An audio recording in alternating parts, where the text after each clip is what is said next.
Yes, Ankur sir, we can hear you. My internet connection just got lost, Okay. and I apologize. I'm really sorry. I just got it back. I'm really sorry. No We are issues, sir. already late. No issues, sir. We can start I now. apologize, my dear friends. You have been kept you waiting, so we'll straight away move to the presentation. Yes, Okay. sir. Yes. Yeah. Once again, very sorry, guys. So let me go to the presentation. Okay.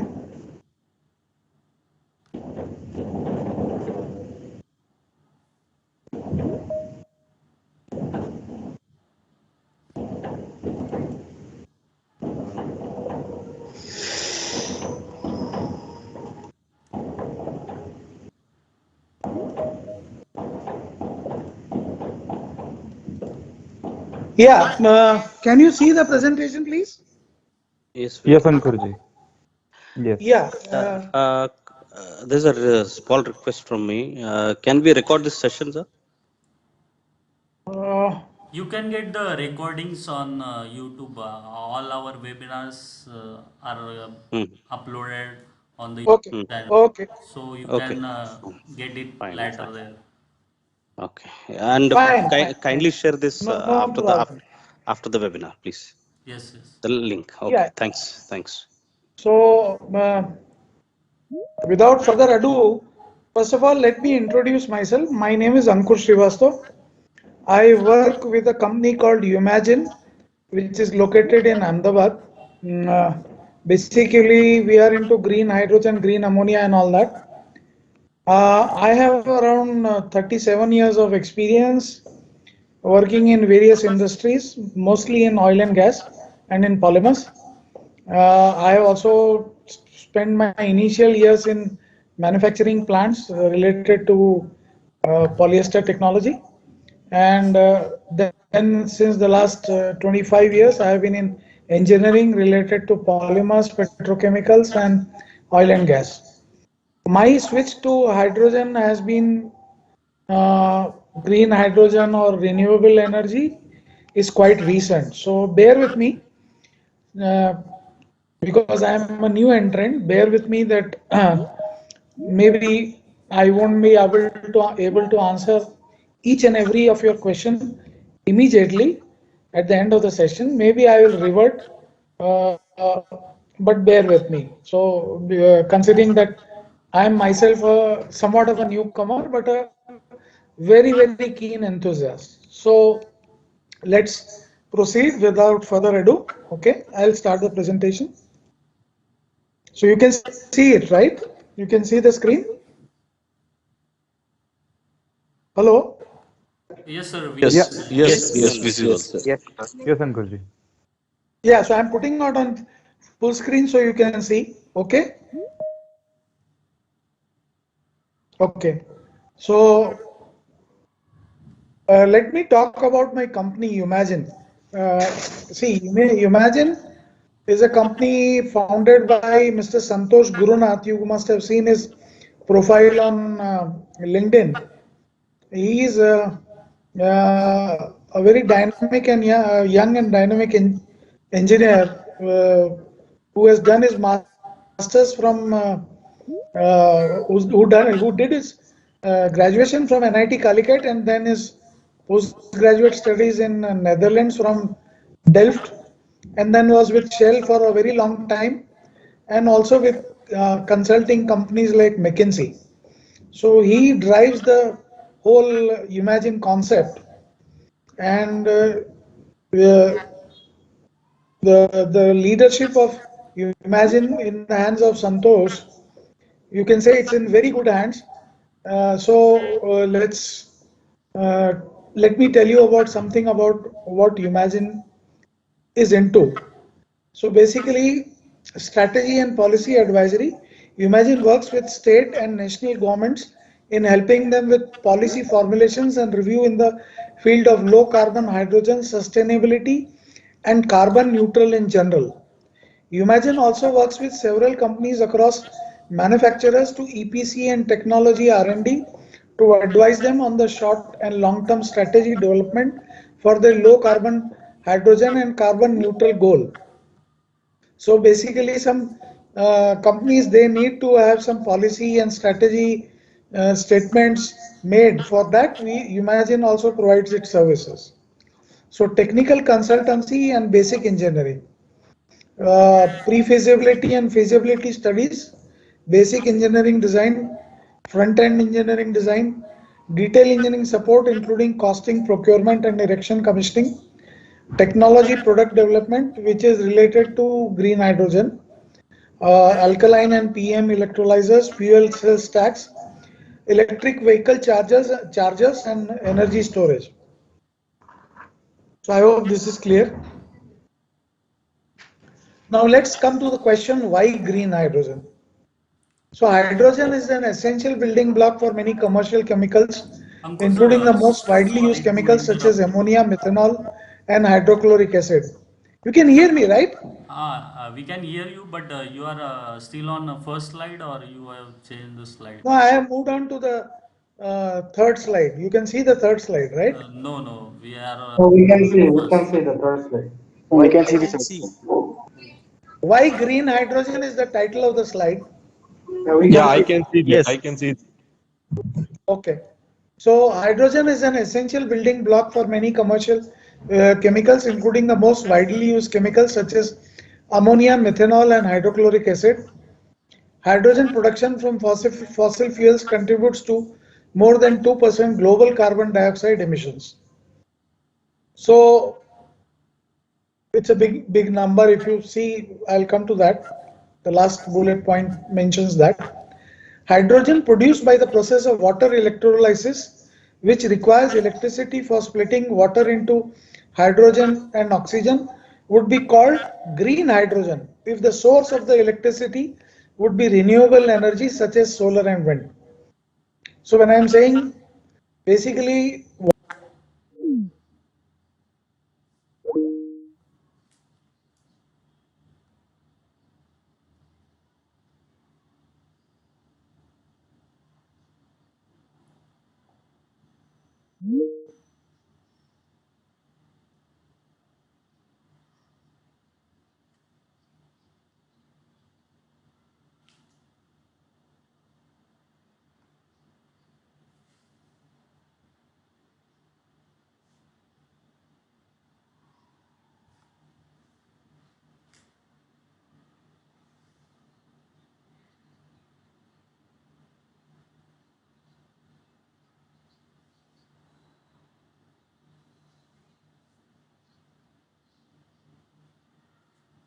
as per the data provided by IEA, IEA is International Energy Agency.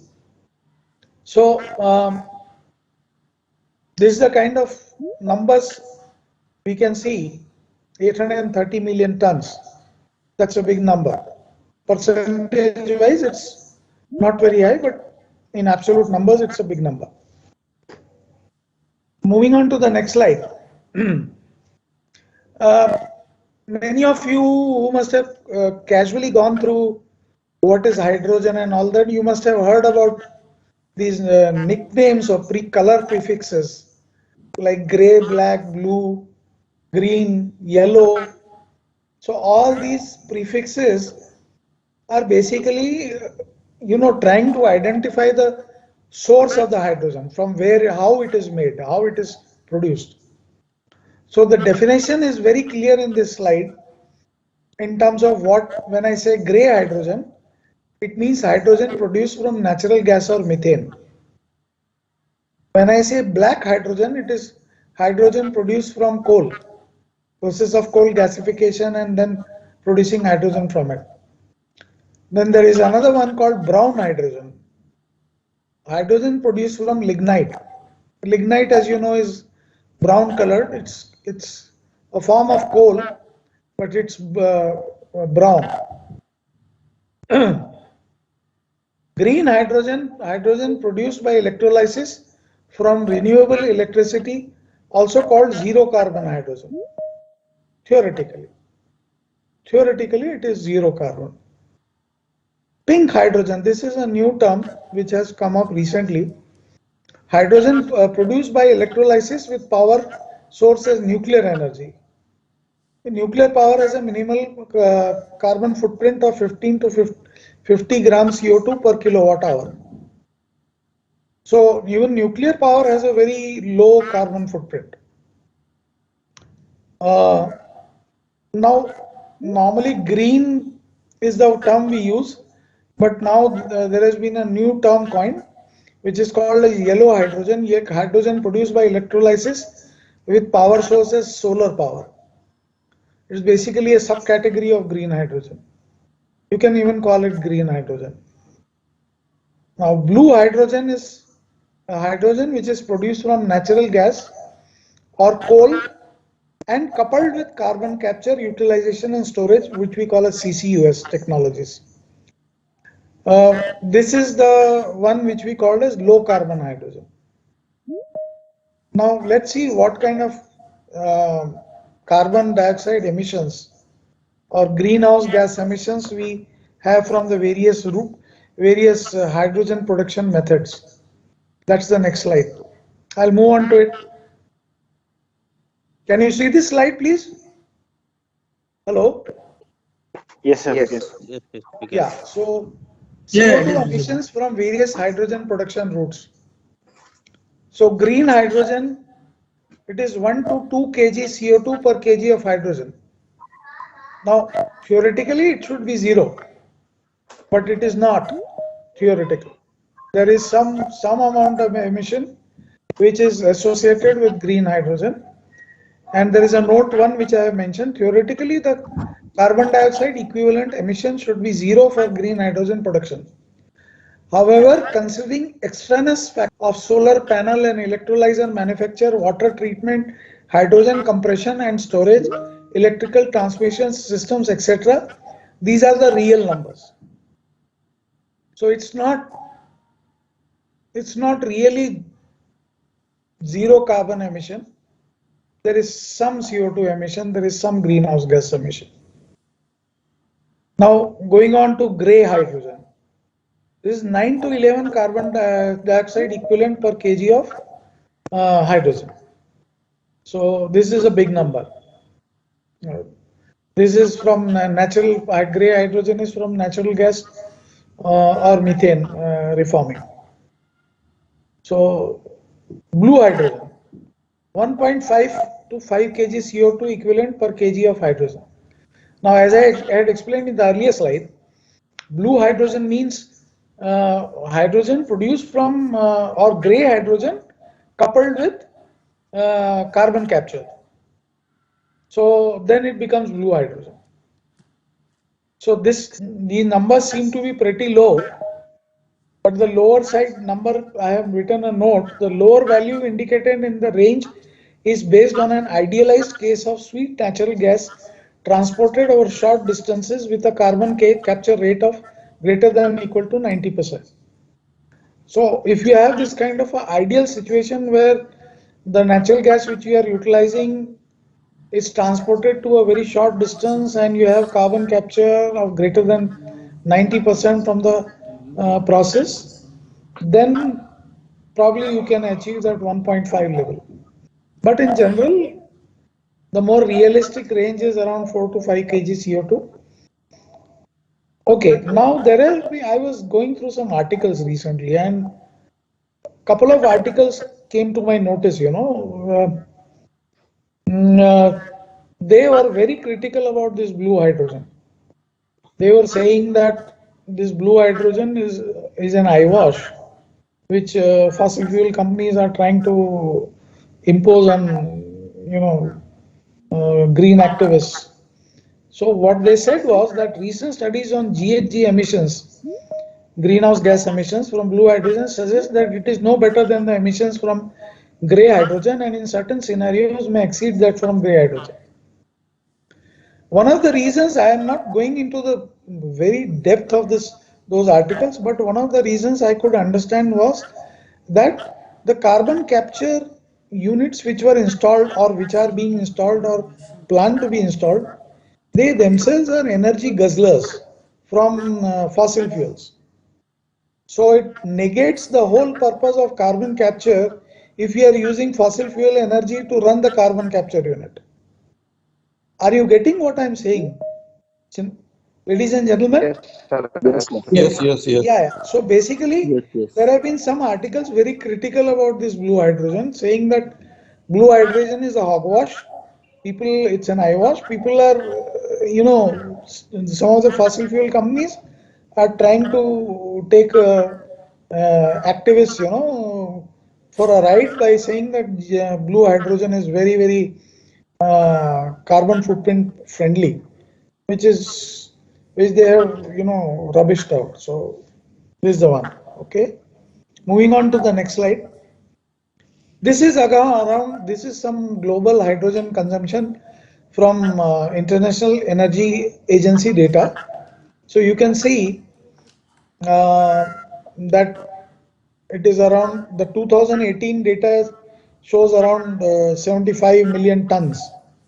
Okay, but actually, as on today, that figure is, as on 2022 end or 2023, that figure is slightly more than 90 million tons.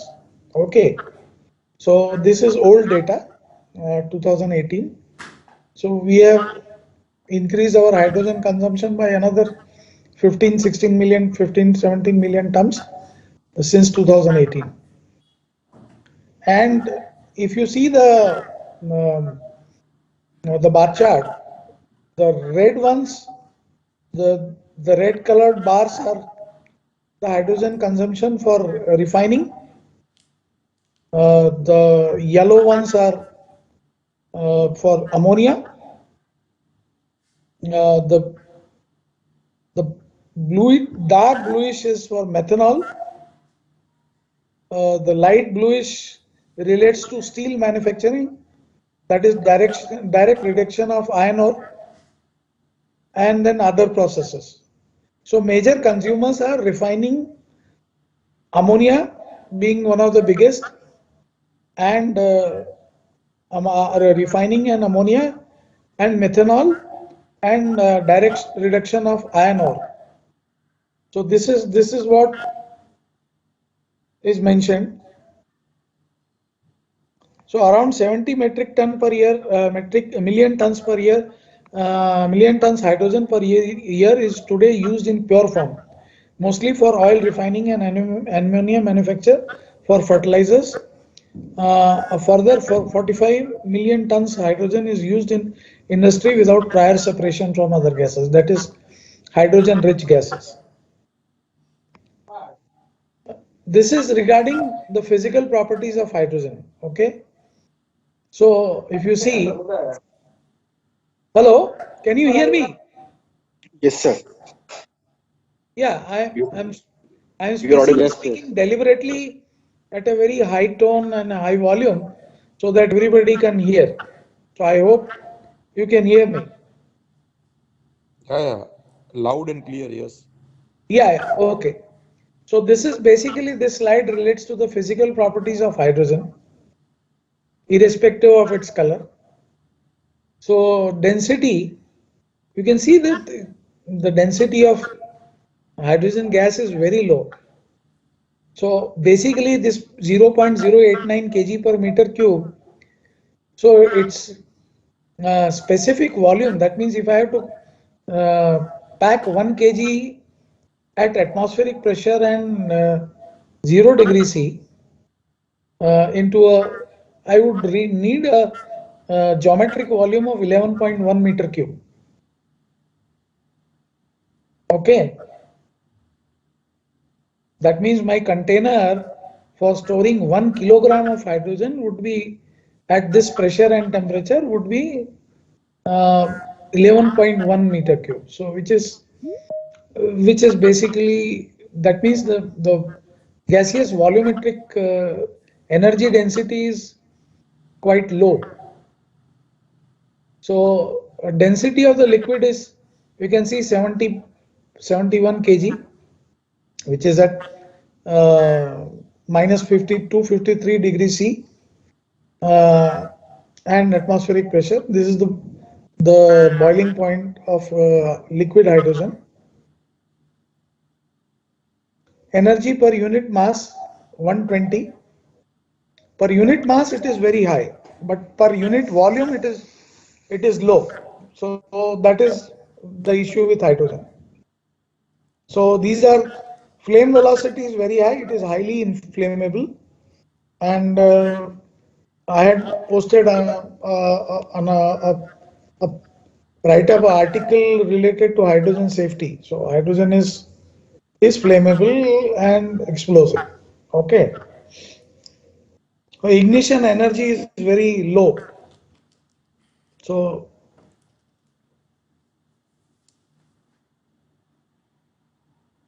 uh, this is the slide related to major hydrogen production methods worldwide. So 98% produced globally using fossil fuels with following breakup. This is the 76% reaction between a methane source, natural gas and high temperature steam called steam methane reforming. Most of you must have heard of it. So please give me uh, a heads up that you are aware of steam methane reforming.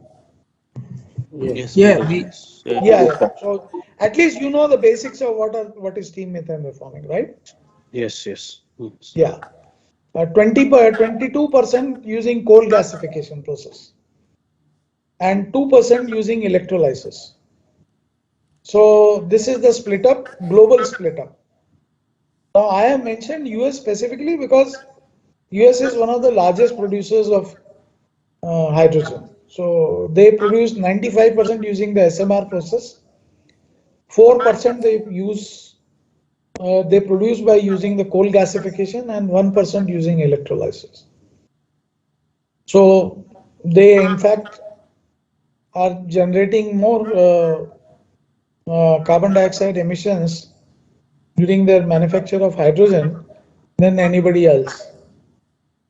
Most other countries have the numbers are lower than this 95%.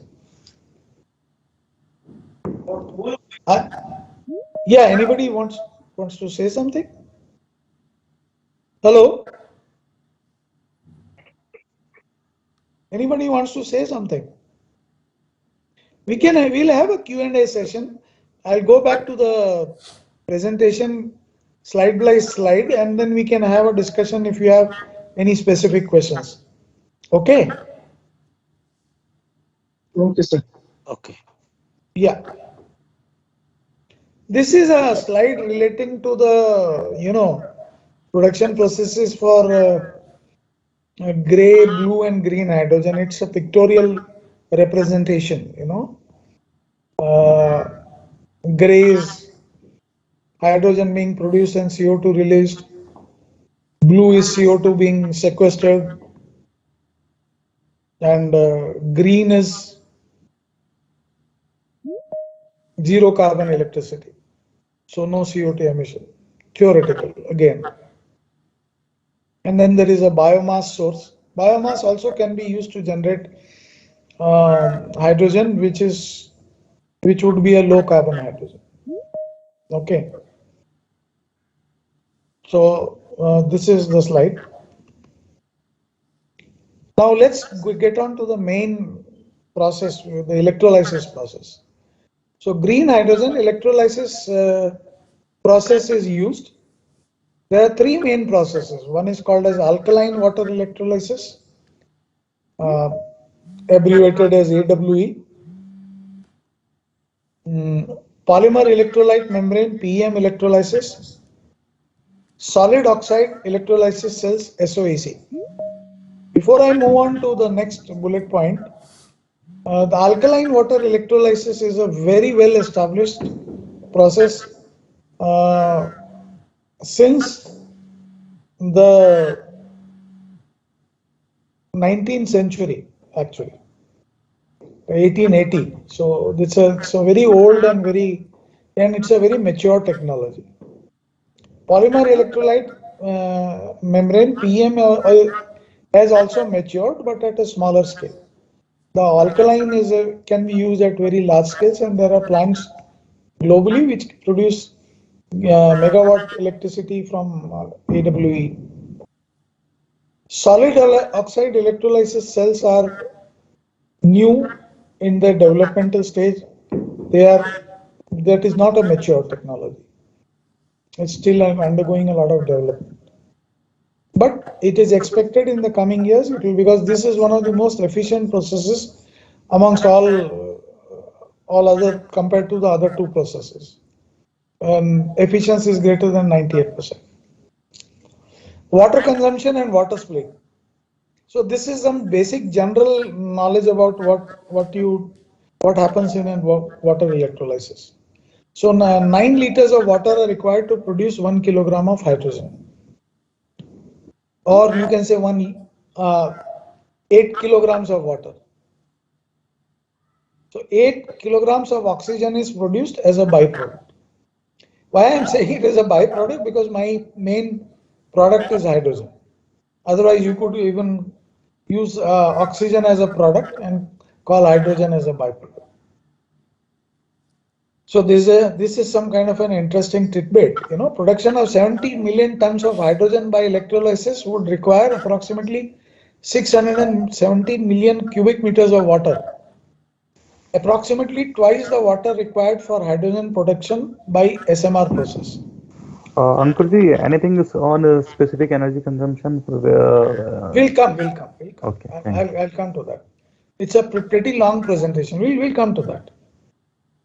Ankur sir, So just yeah, one yeah. question. This is like licensor technologies, all this mentioned? Mm, Not really. Most of it is open art except for the solid electrolysis cells. PM, they require PM actually requires very exotic materials in the cell, electrolysis cell. So that costs a lot. The cost is because of the iridium platinum uh, cathode and anode which are used. Whereas for alkaline, it is basically nickel coated, which is much cheaper. So PM electrolysis, uh, the cost is very high. The technology is well established, but the electrodes are very, very expensive. Alkaline, relatively cheap, very well established technology. Uh, but purity is a issue. I'll come to that. I have discussed. Most of the discussion is related to alkaline water electrolysis because that is a very well established and well known technology. And a majority of the higher capacity plants producing hydrogen are based hydrogen by electrolysis are based on the alkaline water electrolysis technology. Okay. So basically this is alkaline water electrolysis. So you can see there is a cathode and anode. There is a diaphragm. So what you are doing is the cathode and the reactions are provided. Now, where does this 2OH come? It comes from the electrolyte, which is a potassium hydroxide or caustic potash lye. So the hydroxyl ions are splits into water plus uh, one oxygen and two electrons. And cathode, the reaction is the hydrogen again reacts, the water reacts with two electrons which happen at the anode, and it releases the hydrogen and the two hydroxyl ions. So overall reaction is water split into hydrogen and half of oxygen. So this is alkaline electrolysis. Here, the PM electrolysis, there is no OH. You don't find OH here because there is no KOH. This is pure water, DM water, which we are feeding. Okay.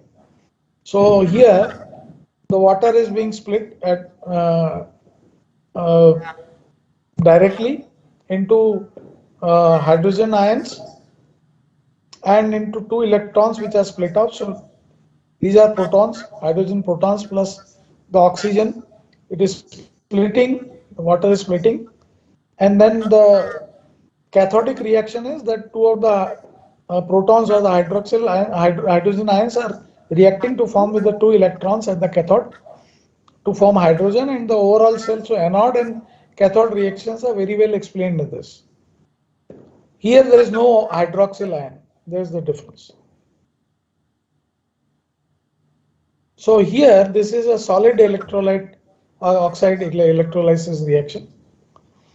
Again, the reactions are similar to what you see in PM, except that here the uh, oxygen ions, negative ions, are being used instead of the H ions. So this is a here, if you see, the difference is H ions positive or protons, and here are the oxygen negative ions being used. So that's the difference. Okay. Now let's get to the thermodynamics of electrolysis. You can see this slide, right? Hello? Yeah, yes. Yes, Yes. yes. Yeah, yeah. Yes, yes. So we have to apply electricity to the electrolysis cell. That must be very clear to you by now, right? So what is that electricity? What is the thermodynamics of that power supply to the electrolysis cell? These are the slides, the couple of slides which explain that. The reversible cell voltage V rev is determined by the ratio of the Gibbs free reaction enthalpy delta Rg to the product of the number of exchange electrons. Z is equal to 2 and the Faraday constant, which is 96485 coulomb per mole. So V rev is minus delta Rg, which is the Gibbs free reaction enthalpy, divided by the exchange electrons into the Faraday constant. So delta Rg is the Gibbs free reaction enthalpy for the electrolysis reaction. Now I'm not going into the derivation because it's no point. We are engineers. We are not actually trying to derive this, but we should know. So at standard conditions of a temperature of 25 degree C and 1 atmospheric pressure, delta Rg for the electrolysis reaction has a value of 237 kilojoule per mole. Correct? So and Z is equal to number of electrons participating in the ionic dissociation of water. Nf is the Faraday constant, coulomb per mole.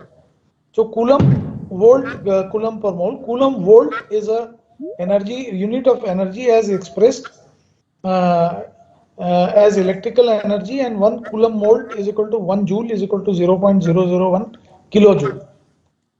So now when you substitute these values in the above equation, okay, then you get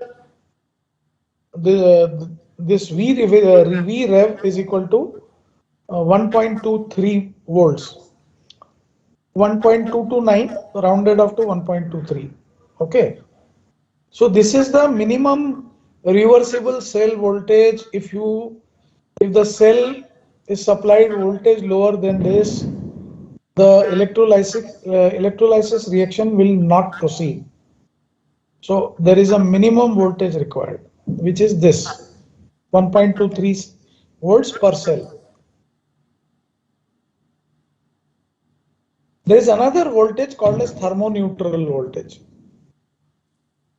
So V rev is the voltage below which the water electrolysis is not possible.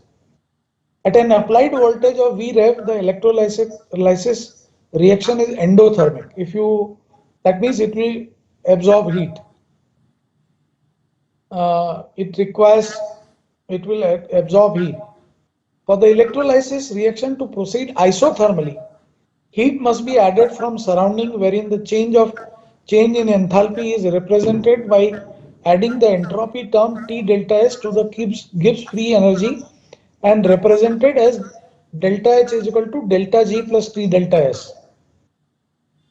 So basically this is This represents the thermodynamics when the reaction is supposed to be isothermal. At standard conditions of 25 degrees C and 1 atmospheric pressure, the enthalpy for the water reaction is 285.5 kilojoule per mole. There is a difference. That was Gibbs free enthalpy. This is the actual enthalpy. So this is 285.5 kilojoule per mole. So now again, the thermoneutral cell voltage is determined by the ratio, same formula, except that delta Rg is Gibbs free energy is substituted by the enthalpy. Is determined by the ratio of the standard enthalpy of reaction to the product of the number of exchange electrons, which is the same as for the reversible voltage. So you can calculate using this value 285.5 kilojoule per mole, and you will get a reversible voltage of thermoneutral voltage of 1.48 volts. Same calculation, except that here the delta Rg is substituted by delta H.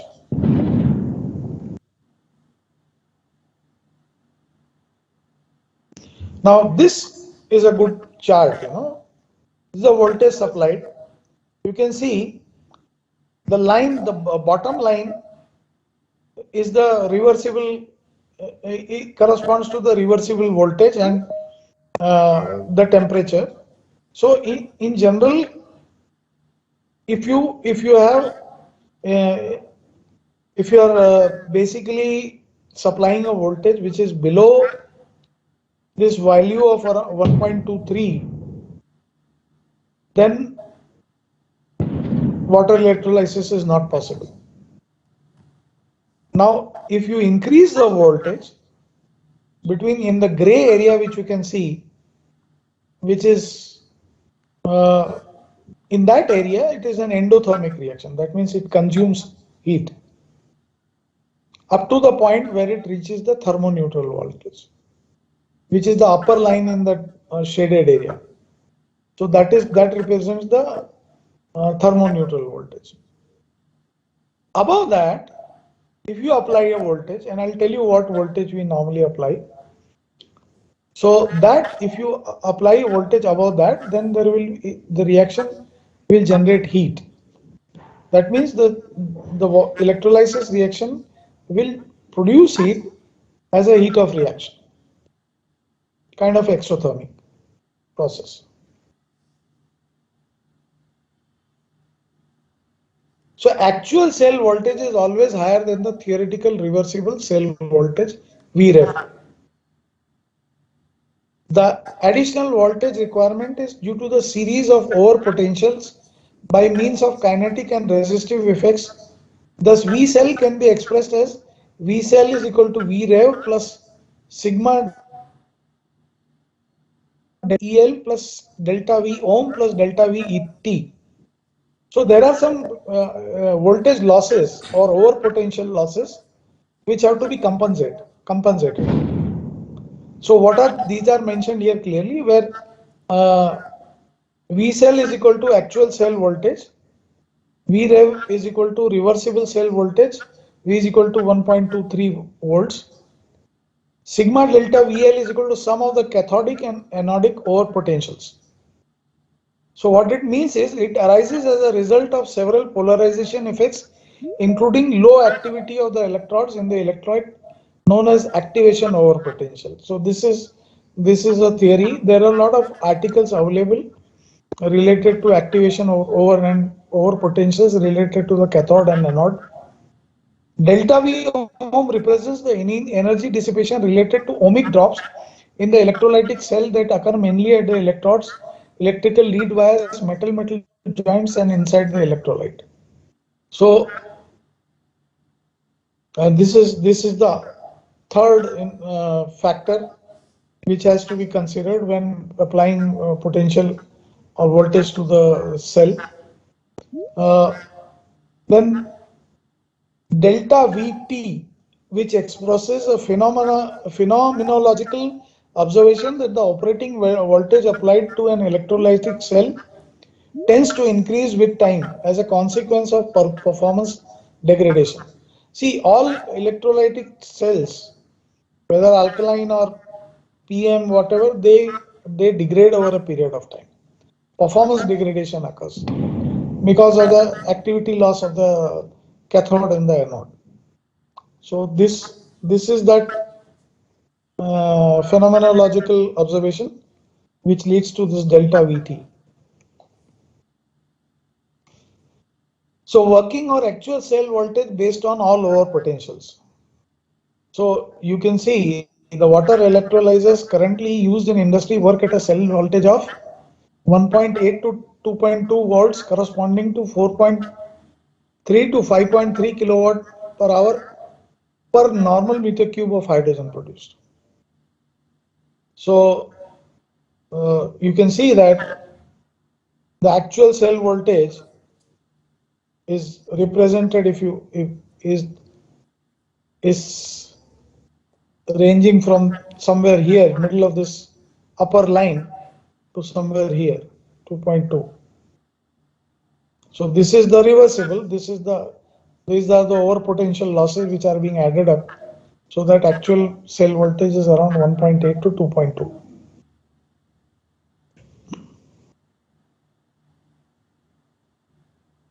So efficiency of electrolyzers. So what do you mean by efficiency? So there is a term they use called Faraday efficiency.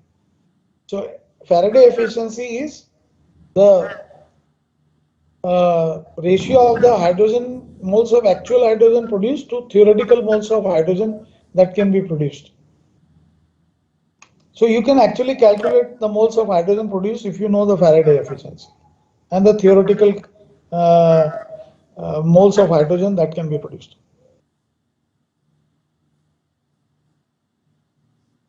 So energy efficiency of electrolyzers, the second part is there. Energy efficiency in terms of hydrogen production. So eta C is equal to eta F into MH2C into so you can see the formula, right? I don't have to repeat the formula. So basically the energy efficiency of the electrolyzer is basically the Faraday efficiency into the thermoneutral voltage divided by the reversible cell voltage.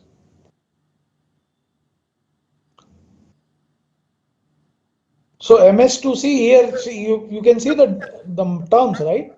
Theoretical mass flow of hydrogen from electrolytic cell kg per second. I have given the HSS2 higher heating value of hydrogen kilojoule per kg, 0.00142 kilojoule per kg.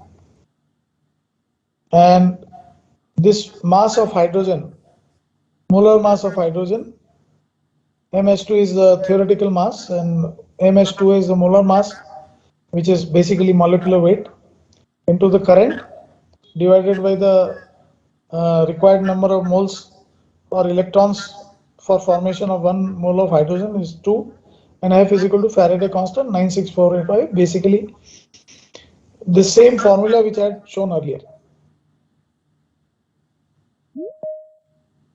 Okay, now this is what I showed you as some theoretical calculations, right? But what is basically what happens when what are manufacturers what they give as efficiencies?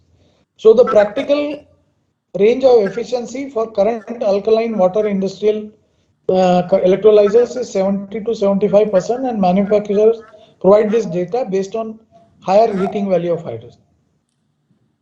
So based on a lower heating value, this will be normally they provide on higher heating value.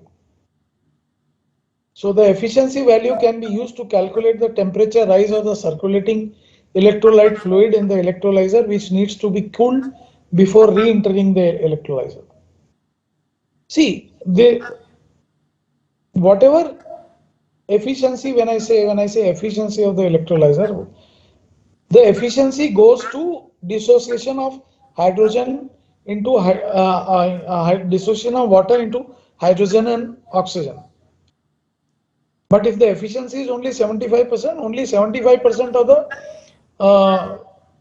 power will supplied will go into dissociating water into hydrogen and ion, and 25% will go into raising the temperature of the water.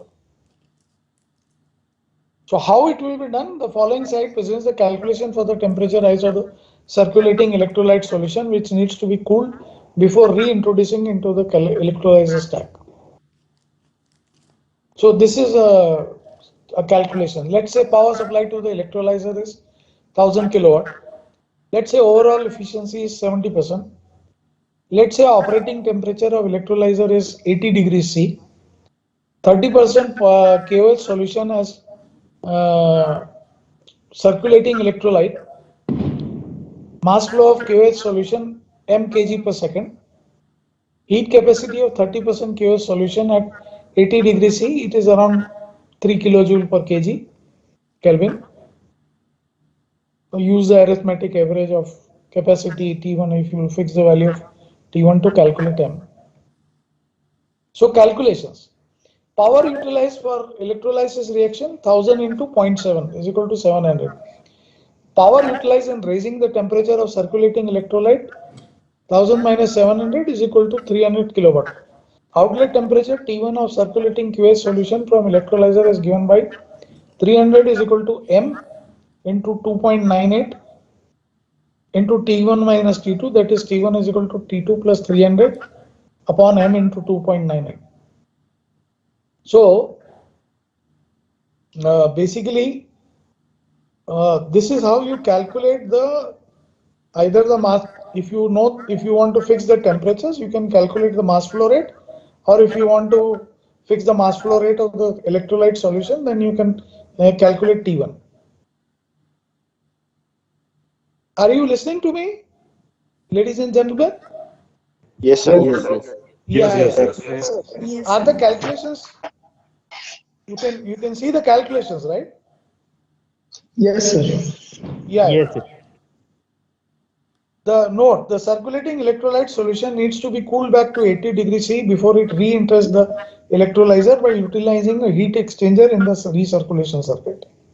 So you have to cool it back because the temperature rises from 80 degree to say 90 or 95, then you have to cool it back. So you use a cooling heat exchanger, a cooler,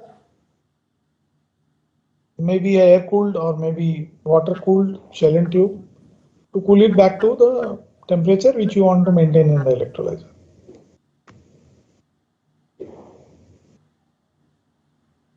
Okay.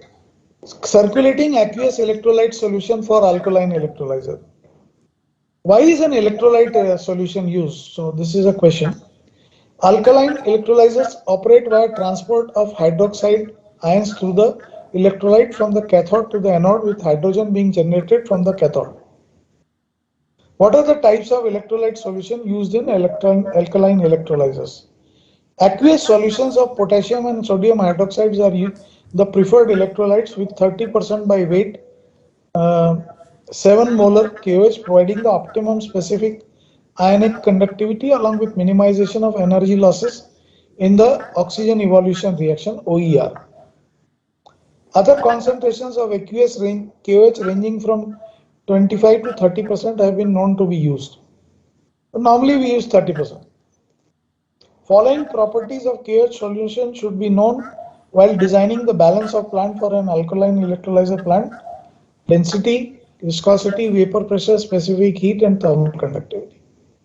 So if you are doing the calculations for heat transfer for the cooler, which I had mentioned in my earlier slide, then you need all this data, right? Oh, this is a picture of an alkaline electrolyzer.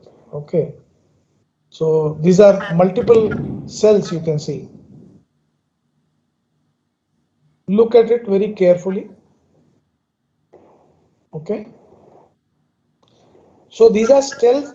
If you see here, you can see my pointer. This is one cell, and these cells are stacked. So this is called a stack basically, and this is the complete electrolyzer body with which has stacks, and then these stacks are connected with each other and power supply is given as in entirety to the all the stacks, so that and the hydrogen and oxygen uh, flows through the entire series or the stacks which are in parallel and is separated. The electrolyte solution contains oxygen and hydrogen, and here the H2O, here the oxygen and here the hydrogen is separated. So this is the cathode outlet, this is the anode outlet. So this arrangement which you see is one cell. So there are several cells here in parallel, right? So this is how uh, alkaline electrolyzer. There is another picture also similar in nature. Okay.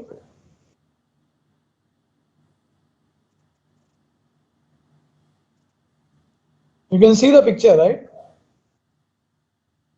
Yes. Yeah. So this is the alkaline electrolyzer. Okay.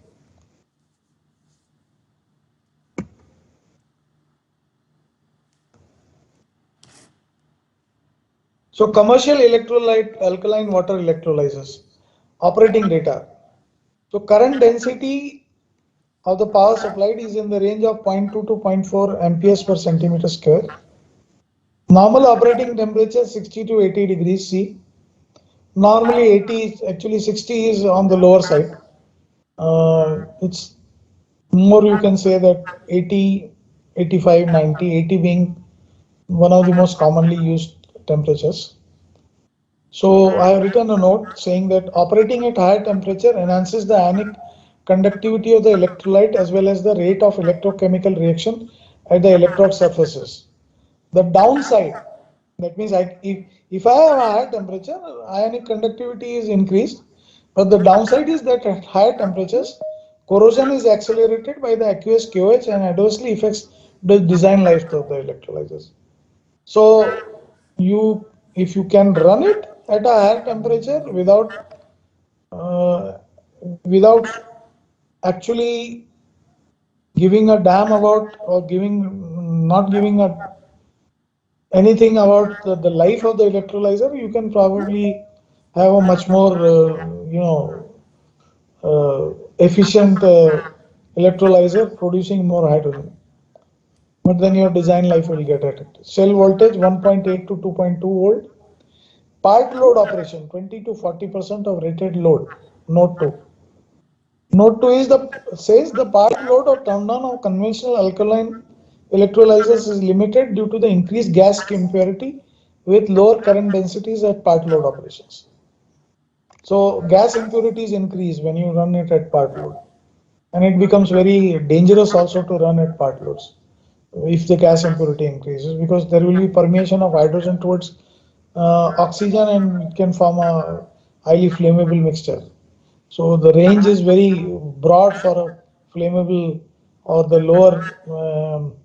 uh, lower ignition limit or lower explosive limit 4 to 75%, which is it's a very broad range. So hydrogen can form immediately a explosive mixture. Specific energy consumption stack 4.2 to 5.9 kilowatt hour per Newton cubic meter, normal cubic meter. Uh, Normal cubic meter, you understand, right? It is at 0 degree C and 1 atmospheric pressure. System, this is for stack. Stack means the electrolyzer cell. And this is the complete plant or the system, which is higher because there is balance of plant involved in this. So system is 4.5 to 7 kilowatt hour per normal cubic meter. Stack design life is 60,000 to 90,000 hours. Some kind of a typical PNID. Okay. Okay. So this is the electrolyzers. These are the cells which you can see in the electrolyzers. So there is an electrolyte pump which is circulating the electrolyzer solution. So this is separating the hydrogen. This is separating. These are conventional separators, like which you have oil and gas separators. Similar oil and gas type separators. Design is similar in nature. And then you because this is at a higher temperature, you are cooling it. This is a DM water supply. Okay. So you control the system pressure and control the level and all that in this. The system pressure as well as the level is controlled. A very basic PNID. Power requirement for electrolyzers is DC power. Please note that the power which you supply to an electrolyzer is not alternating current, it is direct current. So AC power cannot be used for electrolyzers because the uh, electrodes need to be maintained with opposite polarity and continuously, and supplying AC power will continuously change the polarity of the electrodes, resulting in poor or no electrolysis, with cations and anions unable to move to the respective electrodes because of continuously changing polarity. So if you are supplying AC, the polarity is changing continuously. So nothing happens. You don't have electrolysis. So you have to supply DC power. AC power generated from any power source, renewable or conventional, can be easily converted using AC to DC rectifiers. So the power which you obtain from any source, renewable or conventional, can be has to be converted to DC power using using rectifiers or rectiformers. The most common type of rectifiers used for this purpose are thyristor or silicon control rectifiers, SCRs in short. While selecting an AC to DC rectifier, the power losses from the rectifier should be considered for the overall plant design. Hello. Okay. काय म्हणते?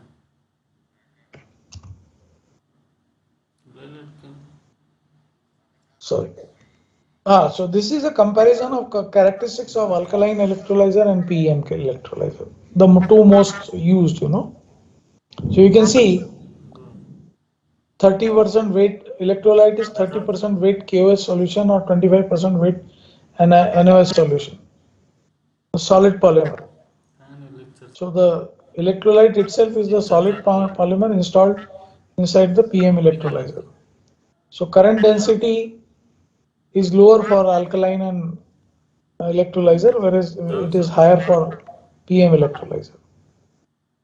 Operating pressure is around 30 to 35 bar. Here the pressure is much lower. Operating temperature is in the range of this 80 to 90 degrees Celsius. Here it is lower, 50 to 80. The differentiating point between, or the advantageous point for a PM electrolyzer is that you can get gas hydrogen purity of greater than equal to 99.99% from a PM, whereas here the purity is limited. It is around 99.8. So what you have to do is you have to purify the hydrogen if you require very pure hydrogen using drying and all that. Remove the water content and all that, whatever is, and the oxygen content which is there in the impure hydrogen. So product mix is oxygen plus lye, hydrogen plus lye. Here it is oxygen plus DM water and hydrogen plus trace DM water. Raw material DM water and aqueous alkali. Here it is only DM water. Corrosion, alkaline corrosion. Here the corrosion is none, but basically it's mentioned none, but there are other issues of degradation of the electrodes. Operating characteristics, isobaric operation. Here it is differential pressure operation. Structural design, end plates, gasket, permeable membrane, plate, fasteners, etc. Similar structure but using membrane electrodes, zero pole spacing. Volume and weight. This is much bulkier. small, about 1/3 of the alkaline electrolyzer. Manufacturing cost is very low for alkaline, it's very high for because of the iridium and platinum metals being used in a PM electrolyzers. Lifetime of the stack or the electrolyzer assembly is 10. Here it is lower because of the enhanced degradation. Hello, can you hear me? Yes, sir. An- Yes, yes. is there anything about Okay. the operating cost difference between PM as well as this another analyzer operating cost or specific energy? Operating cost, uh, obviously, because you are not using alkali here, the operating cost would be lower for a PM electrolyzer because you are not using Yeah, but okay, okay. you are not using caustic potash or caustic soda, correct? You are Yeah, only but using PM. operating pressure is high, no? If you see operating pressure is a little bit high, so I mean, does that affect because of this delta P? Yeah, whatever that power required, if you are using renewable power, so that cost benefit analysis has to be done, and that will also depend on the size of the plant. So that cost benefit analysis between a alkaline and a PM electrolyzer is a study in itself. Thank you And very much. Thank you. yeah, if if needed, that can be done by our company. If you need a cost benefit analysis related between an alkaline and a PM electrolyzer, we can provide a proper report based on given capacity, right? Definition: levelized cost of hydrogen. So cost of hydrogen, the formula below is used to calculate the LCOH. So this is what LCOH is equal to levelized cost of hydrogen in the year under consideration, dollar per kg. II is equal to investment in the year under consideration, dollars. MI is equal to maintenance and service cost in the year under consideration. OI is equal to operational cost in the year under consideration. RI is equal to, hello. Sir, screen is not visible. Yes, sir, your screen is lost. Okay, 1 minute, 1 minute. Just hold on. Can you see it again now? Yes, yes. Now it's visible. Yes. Yes. Yes. It's visible? Yeah, yeah. Okay. Yes, sir. Okay. So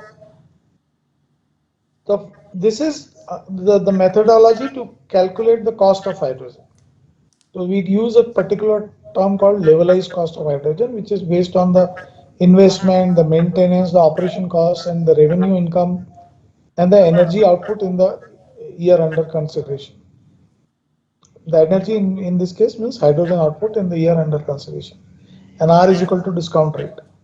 The potential of renewable energy projects are commonly assessed using discount rates of 3, 7, and 10%. So this is how, if you are doing a calculation for finding out how much it will cost you, this is how you do it. The reason for defining what LCOH was, the subsequent slides, which talk about LCOH. Okay.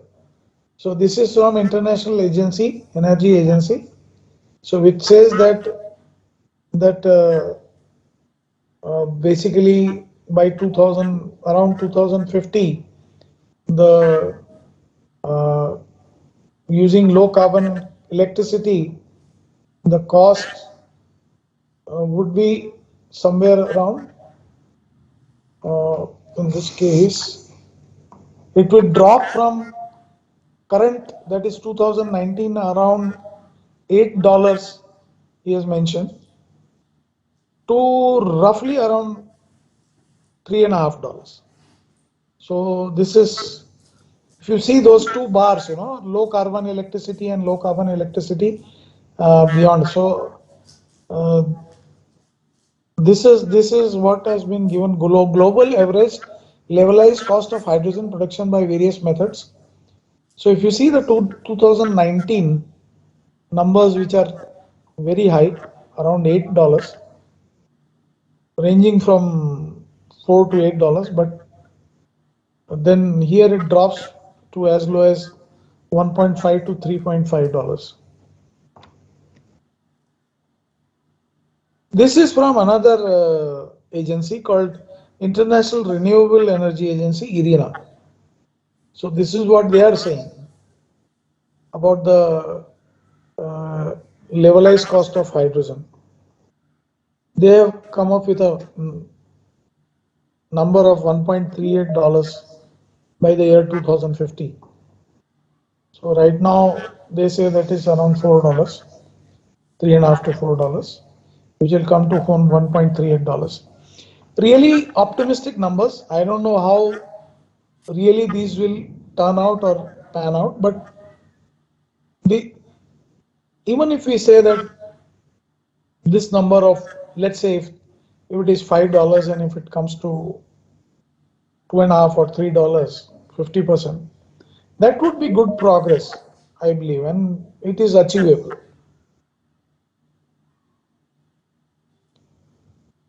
So the International Energy Agency report titled Global Hydrogen Review 2021 provides the following information on levelized cost of hydrogen. Hydrogen source, natural gas without CCUS. CCUS is carbon capture and utilization and storage. So LCOH is 0.5 to $1.7 per kg. Hydrogen source, natural gas without CCUS, with CCUS, the cost is $1 to $2 per kg. Hydrogen source, renewable electricity, they mentioned a range of $3 to $8. So you can see there is a huge difference between the second, that is natural gas with CCUS, and renewable electricity. I will not talk about without CCUS because that is not what we are looking for. Okay. This is India's numbers. I actually modified this chart, so they have mentioned that this will be the cost of hydrogen starting from $4 to around $7 uh,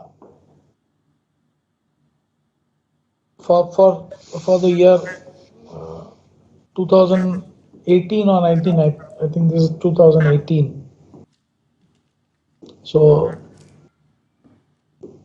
this is an old report, 2 years old. Now, important thing is that we produce gaseous hydrogen, but we have to store it. So most established storage technology involving storage of compressed hydrogen gas in high pressure is in high pressure vessels. Compressed hydrogen gas vessels are designated into 4 standard types: Type 1, Type 2, Type 3, and Type 4. Okay. So compressed hydrogen storage in Type 1. Type 1 is an all-metal vessel, usually steel and hence the heaviest. It is typically employed in industry for stationary use. Type 1 vessels store only about 1 weight% hydrogen at 200 to 300 bar. So the storage capacity is very low in terms of the mass, even at such high pressures. Compressed hydrogen storage Type 2. Type 2 hydrogen tanks consist of a metallic inner liner, usually aluminum, around which an outer wrapping is added in order to strengthen its physical qualities. The outer wrapping is made of synthetic material. These weigh less than Type 1 cylinders. So these are, but they are much more, lighter. Not very light, but still lighter compared to the Type 1 all metal cylinders. Compressed hydrogen storage type 3. Type 3 vessels comprise a fully wrapped composite cylinder with metal liner that serves as the hydrogen permeation barrier. The metal liner is made of aluminum, which solves the problem of embrittlement, and it contributes greater than 5% to the mechanical resistance. The composite overwrap, usually carbon fiber embedded in resin, acts fully as the load-bearing component. Type 3 vessels offer a 25 to 75% 75% mass gain over types 1 and 2 vessels, making them more suitable for vehicle applications, but the cost increases drastically. So for fuel cell vehicles, these are type 3 and type 4 are the ones used. Compressed hydrogen storage type 4. Type 4 vessels comprise a fully wrapped composite cylinder with plastic liner, typically high density polyethylene, which acts solely as the hydrogen permeation barrier. The composite overwrap serves as the load bearing structure and is typically made up of carbon fiber or carbon glass fiber composite in an epoxy matrix. Lightest of all types, making them most suitable for vehicle applications. Can endure pressures up to 1000 bar. Okay. So these are the vessels. Hello. Now this is, yeah, you can see this. Sir, what Hello. is the temperature range, storage range of hydrogen? Ambient from 10-15 degrees to like 40-45. These are the, I'm talking of all ambient storage. We are not storing ambient gas. This is gaseous hydrogen storage at ambient temperatures. So even if it is a desert, probably your temperature, ambient temperature will be 45, 47, 48, right? 50 degrees. Since we are not liquefying the hydrogen. No, I am only talking, we are not talking about liquefied hydrogen storage. We are only talking of gaseous hydrogen storage. Okay, got it. Thank you. Yeah. So what is the storage pressure? At which pressure it is stored? Normally, for vehicle applications, the fuel cell electric vehicles, FCEVs, the pressure is 700 bar. Okay, which is the highest pressure amongst all storage, gaseous storage. 700 bar tanks are installed in fuel cell electric vehicles, FCEVs, EVs. So that is the highest pressure. And then you can, some of the cylinders which you buy in the market, they store up to 200 bar, 250 bar. Small cylinders with very small capacity, like if you small capacity, mass capacity, like maybe 450 grams, 600 grams of hydrogen. We'll see how hydrogen, because of its high energy density per mass, can give you fantastic results when you are driving a vehicle. The next one is talks about that. Okay, this is type 4, and then yeah, please. Mr. Ankur, I have a question here. I think you can hear me clearly, right? Yeah, I can hear you. Yeah, see, you are talking about pressure of something around 200 bar and up to 1000 bar. So how are you going to release that pressure immediately to the atmospheric pressure when you are using in a vehicle or any other automobile? There are special regulators for reducing pressure reduction, because it goes into the hydrogen is supplied as a fuel into the fuel cell. So pressure regulation is there. You can see in this picture the in-tank pressure regulator. You can see the slide. I can see that. Yeah. So there is a in-tank pressure. This is a gas outlet solenoid. So it regulates the pressure and regulates the flow. So this is that in-tank the pressure regulator, and there is a pressure relief device here. Okay. So these are very specially designed pressure regulators. Okay. mostly for such high applications, you need such kind of pressure regulators, it's a composite regulator, solenoid, and a pressure relief device.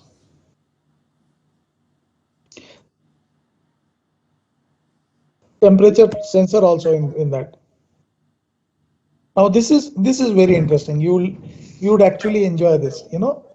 So this is cost to consumer for hydrogen fueled passenger car. What we call as a FCEV, fuel cell electric vehicle. So now I have done some calculations for fun. So this is the basis of the case. Location is California. The passenger car is Toyota Mirai first generation. The full tank capacity of Toyota Mirai first generation is 5.6 kilograms. The hydrogen cost in a hydrogen fueling station in California as on currently is around this value, maybe $2-3, maybe $1 or $2 more plus minus, but 16 you can say as the base price. Okay, so maybe it could be 14 or maybe it could be 17 or 18, but I have taken an average of $16 per kg. Okay, so cost to consumer. Toyota advertises a fuel consumption or mileage of 0.55 kilograms hydrogen per 100 kilometer, which translates to 66 miles per gallon gasoline equivalent, where MPGG is defined as the miles per gallon gasoline equivalent. This is used in US. The metric equivalent of MPG is 3.6 liters per 100 kilometer. Here in India, the colloquial term is kitna degi when consumers want to buy a car. Isn't it what we look for? Kitna degi? Most of middle class people, when they want to buy a car, one of the question comes to their mind is kitna degi, the mileage. So that's why. So with a tank full, the Toyota can run a distance of 5.6 into 100 by 0.55 is equal to 1000, approximately 1000 kilometers. So cost of 5.6 kg of hydrogen, 5.6 into 16, approximately $90. So cost to consumer per kilometer of distance traveled, 95,000 is equal to 0.09 USD per kilometer. So which is roughly around 8 rupees per kilometer. Correct? Am I right? Is this calculation clear to you? Hello? Yes, sir. Yeah. Yeah, so this was some, related to a hydrogen fueled passenger car. So if this price comes down, which I see, the entire basis of this calculation, major basis is the earlier slide. This is this figure, $16 per kg, right? If this comes down to say half, 8 or 9, you can imagine the fuel efficiency will get, or the mileage, or kitna degi from the car.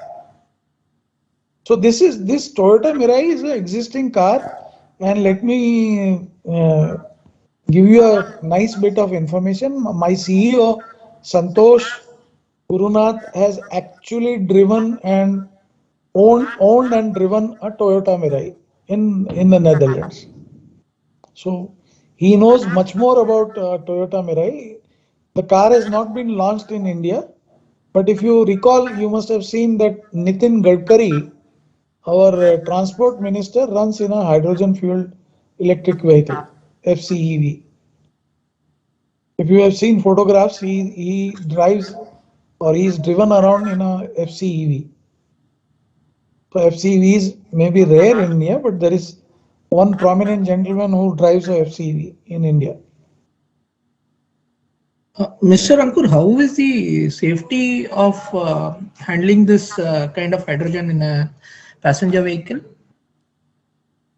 So there are, I think I shared uh, a video link on LinkedIn related to the safety aspects of pressure, uh, overpressure protection uh, related to a fuel cell electric vehicle. It's a very nice video. The link is given. It's a YouTube video. I would request you to go through it so you can know that how these cars, these passenger cars or vehicles, automobiles, can be safely run with that kind of an arrangement. So Yeah, sure. We'll go through it. Thanks yeah, very yeah, much for that's a very nice video link I have posted on my LinkedIn profile. You can go through it. So it talks about the safety aspects of operating a vehicle which has this high pressure of hydrogen inside stored inside its body. Okay.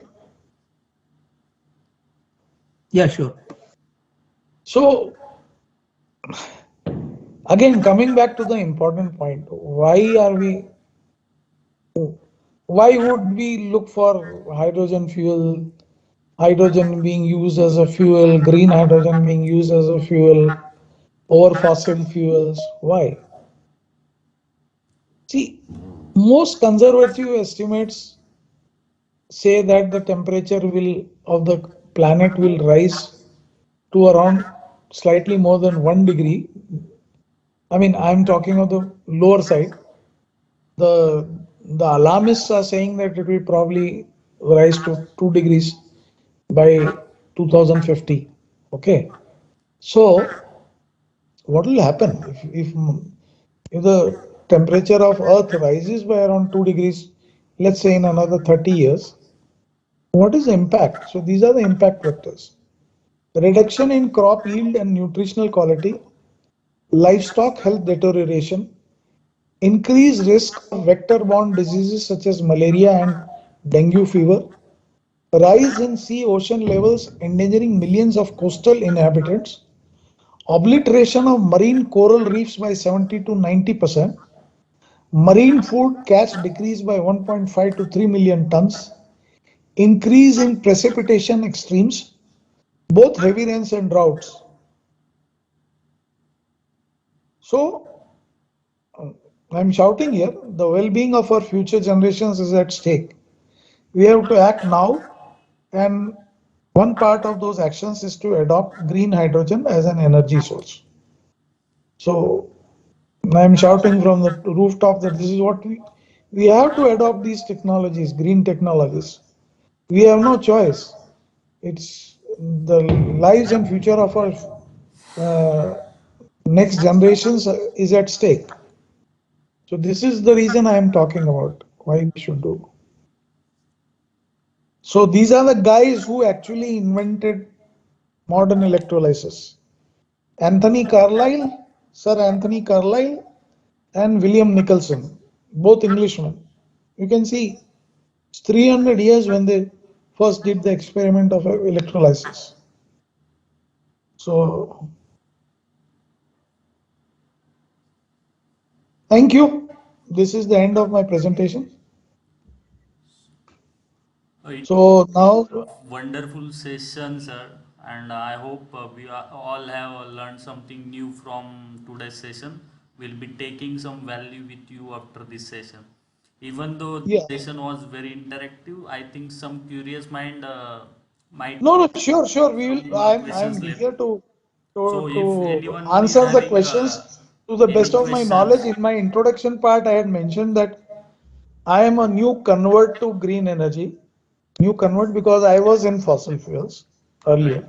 So if So anyone is I am a having new convert, and any questions, you can I'm drop in enjoying it, and I'm chat feeling box. happy about it. That I have found a new faith in renewables and green energy. So I'm quite happy about it, and I'll try my best to answer whatever questions you raise. So let's start it without further ado. So yes, please. You can ask me anything what you think about, and I can go back to the presentation slides and we can talk about from the very beginning. Or you have specific in mind, I can open that slide based on the question. right? Can you hear me? Yes, sir. We have Yes, sir. some questions in the chat box. Oh, what? Wait a minute.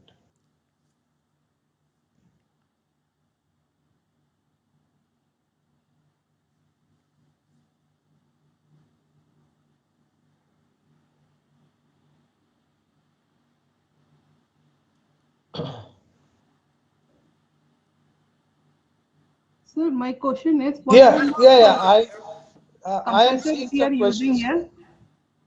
here? Yeah, who's this? Is this Dipti Bari?